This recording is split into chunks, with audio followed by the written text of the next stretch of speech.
আসসালামু আলাইকুম। আজকে আমি দেখাবো কিভাবে সব মাপের চুড়িদার খুব সহজভাবে কাটিং করা যায়। প্রথমে আমি কাপড়টিকে 4 ভাঁজে ফোল্ড করে নিয়েছি। এই দিকে রয়েছে জয়েন্ট সাইড আর এই দিকে রয়েছে খোলা সাইড। এখানে আমি চুড়িদারের লম্বা নিয়েছি 38 ইঞ্চি। তারপর 38 ইঞ্চিতে একটি দাগ টেনে দিব। তারপর সেলাই মার্জিনের জন্য এক্সট্রা 1 ইঞ্চি কাপড় বেশি নিয়ে নিচ্ছি। এখানে আমার পুট যেহেতু 12 ইঞ্চি, তাই আমি 12কে দুভাগ করে 6 ইঞ্চিতে একটা দাগ টেনে দিলাম। এবার আমি এখান থেকে হাফ ইঞ্চি বেশি নিয়ে নিব মোহরা আমি 6.5 ইঞ্চিতে একটা দাগ টেনে দিয়েছি। তারপর আমি কোমরের দাগ দিব 13 ইঞ্চি আর হিপের দাগ দিব এখানে 20 ইঞ্চিতে। তারপর আমি এই 3টি দাগ পরপর টেনে দিব।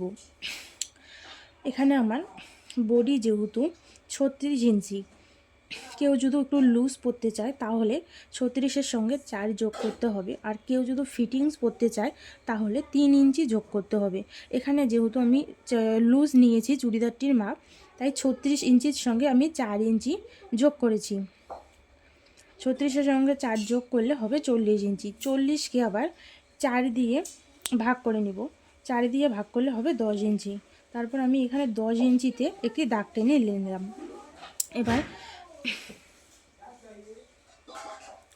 এবার আমার কোমর যেহেতু 32 ইঞ্চি, 32-এর সঙ্গে আমি 4 যোগ করব। 32-এর সঙ্গে 4 যোগ করলে হবে 36 ইঞ্চি। 36কে আবার 4 দিয়ে ভাগ করতে হবে। 4 দিয়ে ভাগ করলে হবে 9 ইঞ্চি।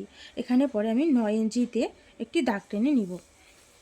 কারো যদি পেট একটু হালকা মোটা হয়ে থাকে তাহলে এখানে 1 ইঞ্চি বেশি করে নিতে হবে, 10 ইঞ্চি তখন নিতে হবে।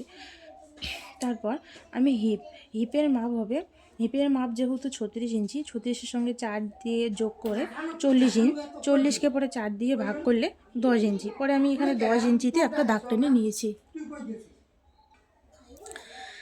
এখানে আমার ঘের হবে, বডির মাপ যে 10 ইঞ্চি আছে, 10 ইঞ্চির সঙ্গে 2 ইঞ্চি যোগ করলে হবে 12 ইঞ্চি।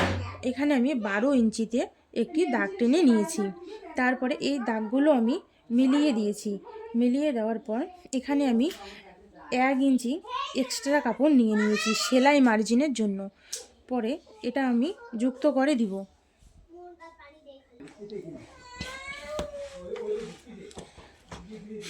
এরপর আমি এখানে 1.5 ইঞ্চিতে এখানে ফিতা ধরে এখানে 1.5 ইঞ্চিতে একটা দাগ টেনে নিয়েছি। তারপর এইটাকে রাউন্ড শেপ করে এখানে দিয়েছি। তারপরে তালপাট কাটার জন্য এক্সট্রা এখান থেকে হাফ ইঞ্চিতে একটি দাগ টেনে নিয়েছি। তারপর এই শেপটিকে ভালো করে দিয়েছি রাউন্ড করে। এরপর আমি গলার মাপ দিব। এখানে আমি গলা 2.5 ইঞ্চিতে একটা দাগ টেনে নিয়েছি। এরপর আমি গলার লম্বা এখানে 5 ইঞ্চি দিয়েছি। তারপর এই দাগগুলো মিলিয়ে দিব। মিলিয়ে দেওয়ার পর এখানে ফিতা ধরে এখানে 1 ইঞ্চিতে একটা দাগ টেনে নিব। তারপর এই দাগটা এভাবে রাউন্ড করে মিলিয়ে দিব। তোমরা যদি গলার লম্বা কেউ ছোট বড় করতে চাও তাহলে সে অনুযায়ী দাগ টেনে নিবে। এরপর এখানে আমি হাফ ইঞ্চি একটু কোনা করে দিয়েছি। পুট থেকে গলা থেকে এই পুটে হাফ ইঞ্চি ডাউন করে দিব। এরপর নিচের ঘেরে এখানে হাফ ইঞ্চি এখানে ফিতা ধরে এখানে হাফ ইঞ্চিতে একটা দাগ টেনে নিয়েছি।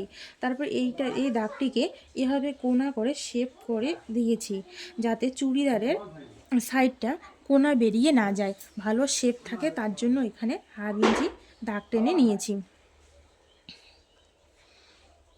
তারপর আমি এটাকে সুন্দর করে কাটিং করে নিব। প্রথমে এই পাশ দিয়ে কাটিং করব, তারপরে এই সাইডে আসব, এই দিকে কাটিং করে তারপরে পুরোটা চুড়িদারটা কাটিং করে নিব। এরপর হাতার কাপড়টি আমি প্রথমে 4 ভাঁজে ভাঁজ করে নিব।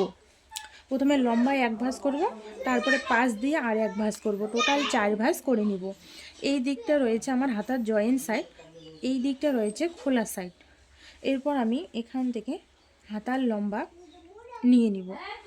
হাতার লম্বার থেকে এক্সট্রা আমি 1.5 ইঞ্চি কাপড় এখানে বেশি নিব। মনে কর ধরো হাতার লম্বা যদি আমার 15 ইঞ্চি থাকে, তাহলে আমি 16.5 ইঞ্চিতে দাগ টেনে নেব। এরপর এই পাশে 3 ইঞ্চিতে এখানে ফিতা ধরে এখানে 3 ইঞ্চিতে একটা দাগ টেনে নিব। তারপর এই দাগটা এখান থেকে ধরে রাউন্ড করে দিব, এবং তালপাটের জন্য আমি এখানে 1/2 ইঞ্চি কাপড় কেটে নিব। এখানে আমি হাতার মোহরা দিব 4.5 ইঞ্চি। তারপর এখান থেকে এই দাগটি মিলিয়ে দিব, এবং সেলাই মার্জিনের জন্য এক্সট্রা আমি এই দিকে 1 ইঞ্চি কাপড় বাড়তি নিব, নিয়ে হাতা কাটিং করব।